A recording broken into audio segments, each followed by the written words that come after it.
Hello, and welcome to another discussion on campus advocacy. In this session, we will examine the subject of why policy matters.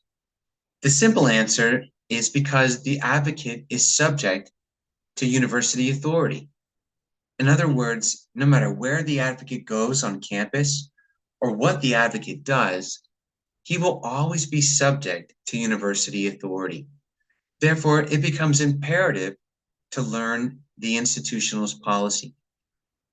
This session will be to expound on this point in order to emphasize that policy matters and that it is imperative that the advocate both respect authority and learn institutional policy to be successful in campus advocacy.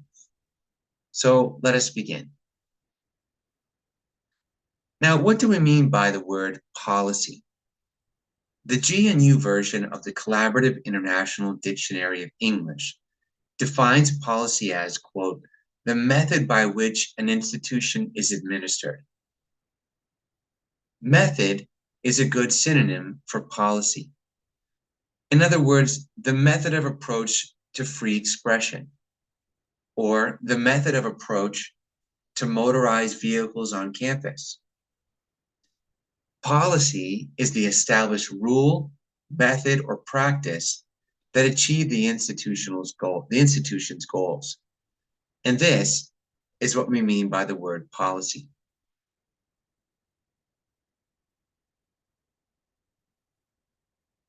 Now, policy is pervasive. In practical terms, the subject of campus regulation becomes immediately important because when an advocate does anything, he is subject to school policy.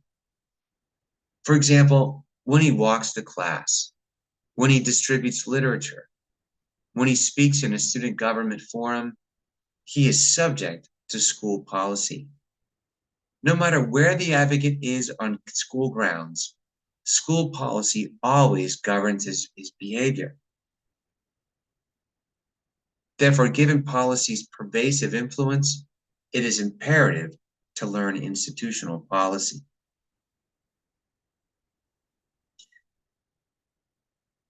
In summary, the Board of Regents governs the university system, and it does so primarily through policy.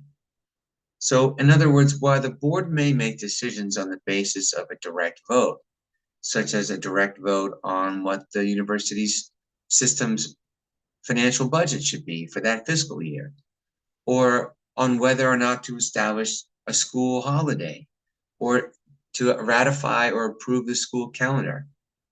While it may make some decisions by direct vote, primarily it governs university system through policy.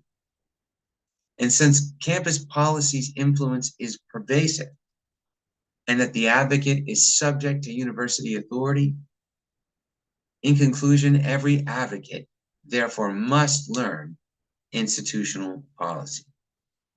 And this is why policy matters, because the advocate is subject to authority. And this is what we'll look into further in the upcoming sessions. Thank you for listening. I'm James Hescock.